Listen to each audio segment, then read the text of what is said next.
health effects from anybody because of this. An explosion was heard and smoke seen at the power plant this morning, and here it is. Wow. And as we watch that, Malcolm Grimston, what are your thoughts? That's, I mean, still speculating. One possibility of that is a hydrogen-oxygen explosion. That's quite an energetic one, or some sort of chemical explosion from the. You know, they do use oil and other things within the plant, but that's a big explosion. I very strongly suspect that's not an actual nuclear explosion in the sense that the nuclear materials were involved in that. The issue is that if that's damaged the containment, the nuclear materials may be able to escape from that.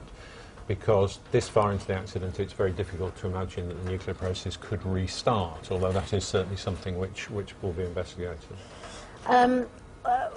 What strikes people, I'm sure, about watching a couple of things, as you say, whether that has caused damage in itself. I mean, presumably, at a plant like that, an explosion is something you want to avoid.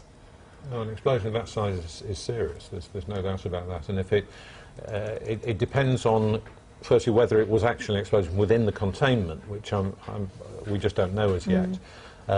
One thing we do know is that if that did involve the nuclear thing, we'll be seeing very high levels of contamination very quickly. So information should be becoming available as to what type of explosion it was. But clearly that's a very energetic explosion to be doing that. We're not looking here at something collapsing because of the effects of the earthquake, which was one possibility, but that's clearly not the case. And we've had pictures of this site before what happened and then afterwards, and after this explosion it appears that we see instead of an intact building, as you would expect, you then see a sort of skeletal structure there where the walls have crumbled, and as you say, we're speculating at this distance and this stage and at this time, but significant damage has been caused. Yeah, I mean, in most plants, the actual working part is built underground, and so anything above the surface is mainly just empty space to allow things like the cranes in maintenance and the like.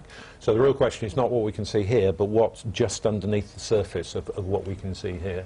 And kind of what I've no doubt they'll start doing is trying to get a view from looking down into the reactor, which and some of those techniques were developed at Chernobyl, where there was some aerial plant with folks looking down, gave a much clearer idea of what was happening. Now, we understand there has been a press conference in the last few minutes. I'm just looking through the wires here at some of the comments that have been made. The official line is that it's not clear if the damaged building housed the reactor. An official said the utility that runs the plant was reporting several workers may have been injured, and we saw the power of that explosion there, which is perhaps not surprising. The big question now, of course, as you were saying, Malcolm, is